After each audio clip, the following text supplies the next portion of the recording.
Oke, bismillahirrahmanirrahim. Assalamualaikum warahmatullahi wabarakatuh. Kembali lagi di penjelasan materi untuk mata kuliah pengelolaan bahan buangan beracun, di mana pada kesempatan ini kita masuk ke pertemuan 6. Jadi setelah sebelumnya kita membahas bagaimana cara penyimpanan limbah B3, di mana di dalamnya kita membahas mengenai fasilitas penyimpanan seperti apa, kemudian terkait pengemasannya, bahan untuk pengemasannya seperti apa, juga sudah kita bahas. Nah, hari ini kita membahas kelanjutannya, yaitu terkait pelabelan limbah B3, di mana nanti kita akan melihat dari peraturan perundangan yang terbaru yang memang sudah dikeluarkan, sampai dengan materi ini dipersiapkan. Jadi nanti kalau memang sudah ada perbaikan lagi atau peraturan perundangan yang baru, nanti akan ada perbaharuan kemudian. Jadi yang menjadi pembahasan kita pada kesempatan kali ini, yang pertama terkait bagaimana bentuk warna ukuran bahan simbol ataupun label limbah B3, dan kemudian bagaimana teknisnya terkait pelekatan simbol dan label limbah B3. Yang saya sampaikan pada kesempatan kali ini itu bersumber dari Peraturan Menteri Lingkungan Hidup nomor 14 tahun 2013, itu mengenai simbol dan label limbah B3, di mana ini dibuat sebelum kementerian yang sekarang ya. Kementerian sekarang maksudnya bukan Menlh lagi, tapi udah LHK, itu lingkungan hidup dan kehutanan. Jadi memang sampai terbitnya peraturan perundangan baru yang memang menghapuskan peraturan ini, maka nanti peraturan ini masih tetap berlaku meskipun yang menjadi dasar peraturannya mungkin sudah tidak berlaku lagi, tapi karena ini yang sudah terbaru, yang terakhir yang memang terkait dengan simbol dan label, maka ini yang untuk sementara ini akan kita bahas atau yang akan kita jadikan pedoman di sini. Jadi kita mulai dari pendefinisian terlebih dahulu. Jadi yang dimaksud dengan simbol limbah B3 adalah gambar yang nantinya menunjukkan karakteristik limbah B3.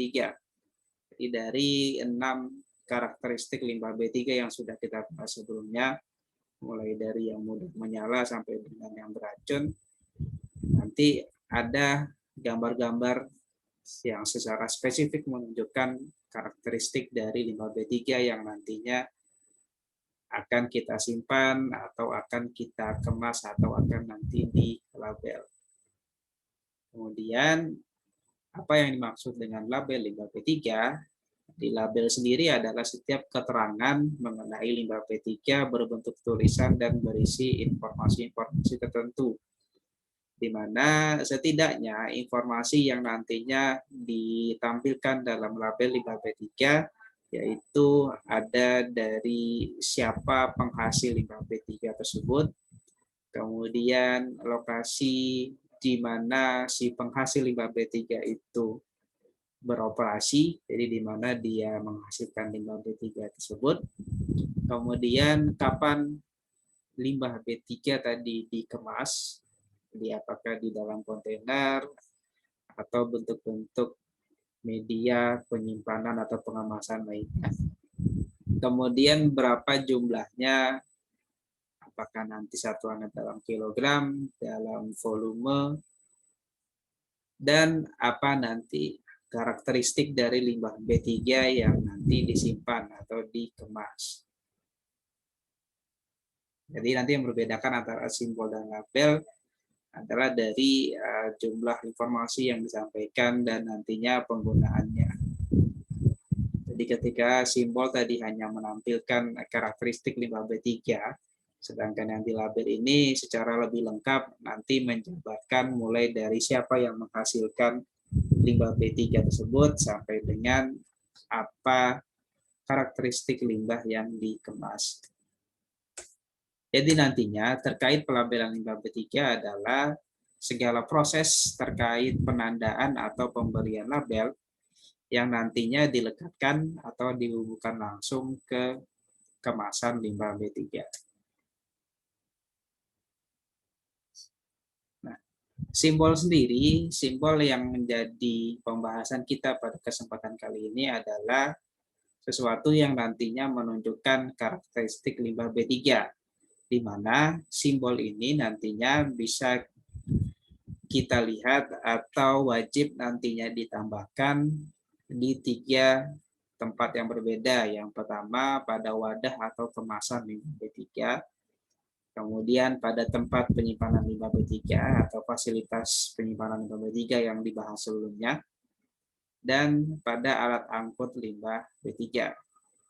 Di ketiga tempat ini harus nantinya diberikan simbol-simbol yang menunjukkan karakteristik limbah B3 yang dikelola. Dan memang dasar dari adanya penggunaan simbol itu sendiri adalah adanya kewajiban untuk melakukan pengelolaan limbah yang aman. Jadi dengan adanya penandaan limbah B3 yang tadi, maka akan jelas bagaimana penanganan ketika nanti ada operator yang menangani masing-masing limbah tadi.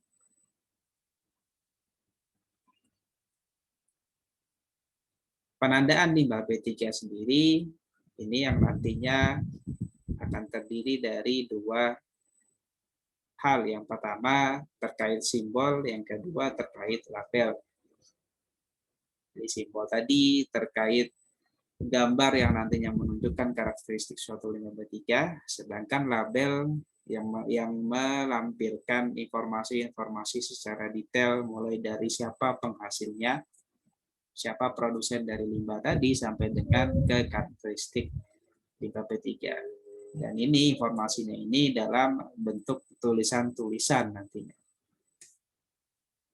Kita mulai dari simbol limbah B3. Bagaimana bentuk dasarnya untuk simbol limbah B3? Jadi secara umumnya dia berbentuk belah ketupat dengan nantinya ada garis sejajar di keempat sisi dari belah ketupatnya. Sehingga nanti akan terlihat seperti ada 2 belah ketupat yang saling berhimpitan. Dan nanti ada 95% dari bidang belah ketupat yang nanti tertutup. Dan ada beberapa ketentuan lainnya yang pada dasarnya dibuat setidaknya bisa dilihat dengan jarak 20 meter dari posisi simbol tadi itu diletakkan. Jadi untuk orang normal, dia berada posisinya 20 meter, dia masih bisa melihat dengan jelas apa simbol limbah B3 tersebut. Kemudian bahan untuk simbol pun harus digunakan bahan yang memang tahan terhadap goresan ataupun yang tahan terhadap bahan kimia. Kemudian disarankan juga untuk menggunakan cat yang berpendar atau adanya fluorescence di cat simbol tersebut. Sehingga dalam kondisi gelap, ketika diberikan atau menerima cahaya, dia akan berpendar. Dan nanti kurang lebihnya simbol yang nantinya digunakan dalam menunjukkan karakteristik limbah B3 atau simbol limbah B3 akan dilihat seperti pada gambar di sini.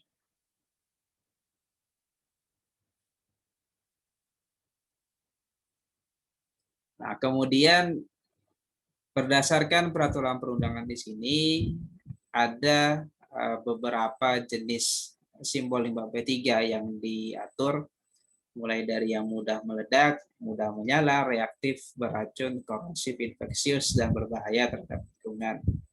Memang sedikit berbeda dengan PP 22 yang kita gunakan, di mana ini lebih dari satu dari yang ada di PP 22, di mana di sini ada menambahkan jenis yang berbahaya terhadap lingkungan. sebagai gambarannya untuk masing-masing simbol di sini ditampilkan ada 4 jenis simbol yang berbeda, mulai dari yang mudah meledak, reaktif, mudah menyala, dan beracun. Jadi di sini ada simbol-simbol tertentu yang menandakan masing-masing karakteristik, dan nantinya juga ada perbedaan warna. Yang di sini dasar pemberian warnanya menggunakan RGB, jadi untuk memudahkan ketika nanti pemilihan warnanya. Jadi tidak, karena nanti ketika kita berbicara dalam pewarnaan akan ada warna yang berbeda untuk hitam misalnya, akan ada warna yang berbeda untuk umum itu yang berbeda banyak itu di kuning, di merah, jingga. Karena itu di sini ada terlihat berapa nilai RGB-nya masing-masing untuk masing-masing simbol yang berbeda. Jadi ini untuk yang mudah meledak, reaktif, mudah menyala, dan beracun. Kemudian untuk yang berikutnya, untuk yang padatan mudah menyala, infeksius, korosif, dan berbahaya terhadap lingkungan. Jadi di sini juga ada beberapa simbol yang berbeda.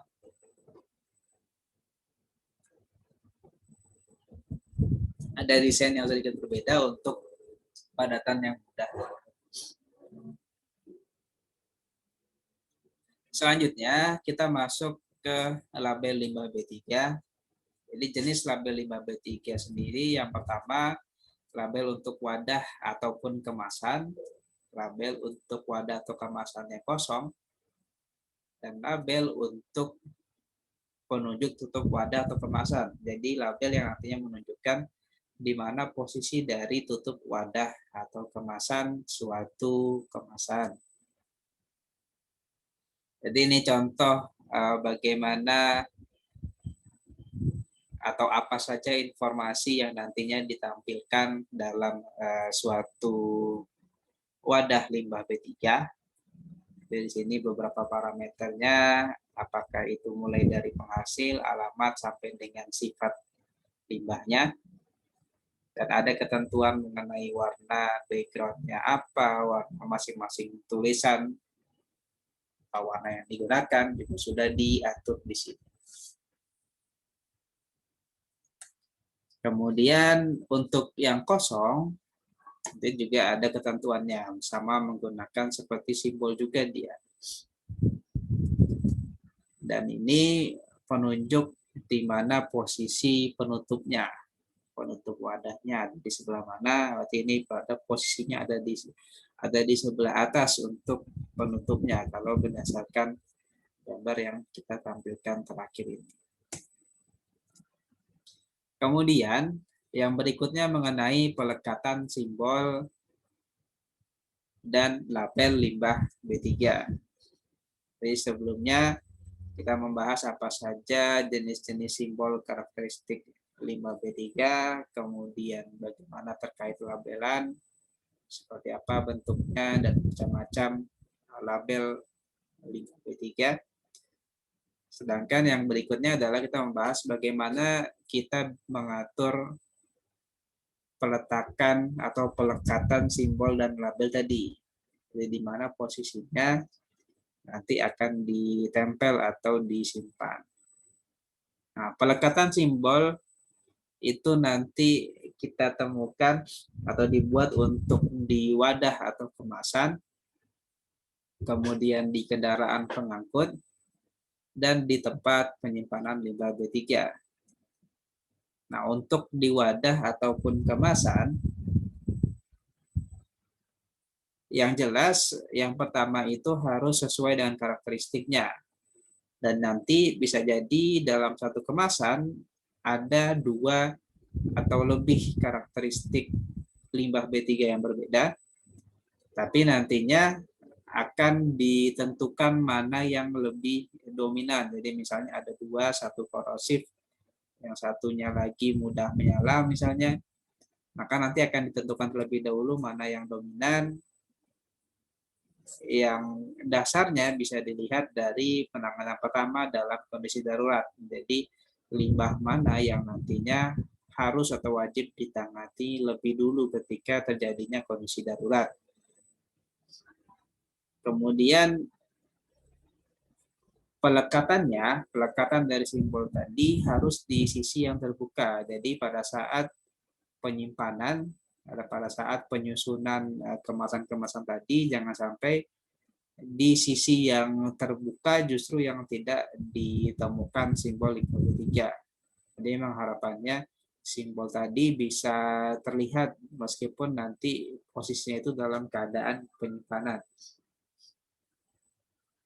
Kemudian simbol tadi harus tetap dipasang, harus tetap dipastikan ada di masing-masing kemasan sampai nanti memang si kemasan tadi itu sudah kosong atau sudah dikeluarkan isi yang ada di dalam kemasan tadi. Untuk yang kendaraan kurang lebih sama dengan yang di kemasan, baik itu dia limbahnya satu jenis karakteristik ataupun lebih dari satu karakteristik. Cuman yang jelas untuk yang di kendaraan setidaknya dari 30 meter sudah terlihat jelas suatu kendaraan itu membawa apa, membawa limbah B3 yang karakteristik apa. Dan terkait pelabel penggunaan simbolnya pun digunakan sampai nanti memang semua limbah tadi sudah dibersihkan dari alat pengangkut. Kemudian bagaimana nanti untuk pelekatan di tempat penyimpanan? Kurang lebih sama juga sesuai dengan karakteristiknya. Baik itu limbah B3 yang memang hanya terdiri dari satu jenis limbah ataupun nanti lebih dari satu jenis limbah B3. Untuk pelekatannya diletakkan di pintu tempat penyimpanan dan nantinya di bagian luar dari dinding yang tidak ada penghalangnya sehingga nanti bisa terlihat. Jadi sebagai gambarannya kurang lebih seperti ini. Jadi ini menggunakan satu kontainer kan nanti diletakkan di posisi yang memang dia tidak tertutupi, jadi masih terlihat. Jadi kalau dari gambar ini ada dua karakteristik yang dominan atau predominan. Yang satu korosif dan yang satu mudah menyala. Jadi keduanya ditunjukkan simbolnya. Kalau apa yang disimpan di sana itu. Satunya yang korosif, satu lagi yang mudah menyala. Kemudian bagaimana dengan pelekatan label? Label sendiri untuk di wadah atau kemasan, untuk di wadah atau kemasan yang kosong, dan untuk penunjuk tutup wadah atau kemasannya. Jadi kurang lebih nanti seperti ini penampakannya, di mana memposisikan label, di mana memposisikan simbol. Jadi biasanya simbol yang lebih dahulu di bagian tengah, dan nanti di atasnya baru diletakkan labelnya atau informasi terkait limbah yang disimpan. Baru nanti posisi dari si penunjuk tutupnya berada di atasnya biasanya dia. Kecuali di sini untuk yang drum yang kosong, maka dia akan diberikan satu label khusus yang menunjukkan kalau limbah B3-nya sudah dikosongkan atau sudah tidak ada lagi isi di dalam kemasan tersebut. Kemudian yang terakhir terkait tadi di pembahasan sebelumnya sudah disebutkan bahwa bisa jadi nanti dalam suatu kemasan ataupun dalam suatu tempat penyimpanan atau fasilitas penyimpanan akan ada beberapa jenis karakteristik limbah B3 yang berbeda yang disimpan. Maka di sini kita bisa melihat kombinasi seperti apa yang nantinya terkait pelekatan simbol limbah B3. Jadi di sini bisa dilihat ada daftar limbah B3 dan karakteristiknya. Jadi mulai dari limbah B3 yang korosif, kemudian limbah B3 yang mudah menyala dan reaktif, di mana yang dominannya adalah yang reaktif, dan yang ketiga ada limbah B3 yang sifatnya itu mudah menyala dan reaktif, dan keduanya dominan. Maka nanti kombinasi limbah B3 yang terkait dengan seperti apa wadahnya, tempat penyimpanan, dan alat angkutnya akan bisa terdiri dari 3 atau 6 keadaan yang berbeda. Jadi contohnya di sini di keadaan 1, wadah atau kemasan yang digunakan ya berarti hanya satu simbol saja yang menunjukkan kalau itu adalah limbah korosif. Kemudian untuk tempat penyimpanannya pun sama, hanya ada satu, dan begitu pula alat angkutnya hanya ada satu. Kemudian untuk yang di keadaan kedua, ketika dua jenis limbah yang disimpan, yang dikemas di wadahnya, ketika salah satu yang dominannya adalah yang reaktif, berarti nanti yang di simbol yang digunakan adalah yang reaktif saja nantinya. Begitu pula nanti untuk tempat penyimpanan ataupun yang di alat angkut. Yang di keadaan ketiga ini mungkin sama seperti yang di gambar tempat penyimpanan tadi, di mana ada dua jenis karakteristik limbah. Ada dua jenis limbah B3 dengan karakteristik yang berbeda, di mana masing-masing dari kedua limbah tadi dominan, maka nanti akan ada dua simbol limbah B3 yang digunakan, baik itu di wadah, di tempat penyimpanan, ataupun di alat angkutannya.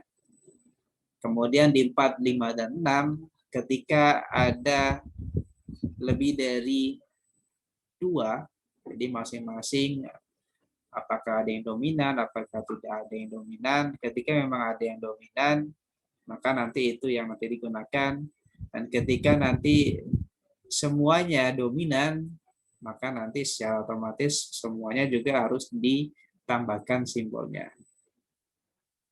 Jadi itu kurang lebih sebagai gambarnya bagaimana cara kita melakukan pengemasan sampai dengan ke pelabelannya. Jadi nanti yang menjadi core yang akan kita bahas sebenarnya kan di awal itu setelah penetapan, di sini kita bagaimana kita menyimpan. Menyimpan berarti terkait dengan bagaimana fasilitas penyimpanan, terkait dengan karakteristiknya, dan bagaimana pelabelan yang nanti akan terkait dengan pengelolaan, bagaimana dikelola, bagaimana disimpan, bagaimana penanganannya, bagaimana nanti operator bisa mengetahui bagaimana menangani suatu limbah, dan lain sebagainya. Jadi ketika terjadi kebakaran, mana yang harus diselamatkan atau yang harus dipisahkan terlebih dahulu, dan lain sebagainya. Jadi mungkin itu yang bisa saya sampaikan pada kesempatan kali ini. Untuk pertemuan yang berikutnya atau untuk materi yang berikutnya, kita akan berangkat lagi ke bagaimana pengumpulan dan sedikit penyimpanan limbah, karena nanti pada dasarnya pada pengolahan limbah B3 tidak semua penghasil limbah itu dia bisa melakukan pengolahan ataupun penimbunan, karena memang karena faktor perizinan kalau dari yang sebelumnya. Dan sekarang pun sebenarnya adanya perizinan berusaha pun juga sama, ya kurang lebih sama juga sebenarnya. Cuman mungkin alurnya akan lebih pendek untuk pengurusan izinnya nanti. Meskipun sekarang bukan izin lingkungan lagi jatuhnya nanti. Jadi nanti sebenarnya pengumpulan dan penyimpanan di sini akan terkait dengan ketika ada pengelola limbah B3 yang memang dia fokusnya ke pengolahannya. Jadi dia mengolah limbah B3 yang dihasilkan oleh beberapa produsen-produsen limbah B3. Jadi bagaimana cara pengumpulannya dan bagaimana cara penyimpanannya akan kita bahas pada pertemuan berikutnya atau di pertemuan ke-7. Oke, mungkin sekian yang bisa saya sampaikan. Kurang dan lebihnya mohon maaf. Assalamualaikum warahmatullahi wabarakatuh.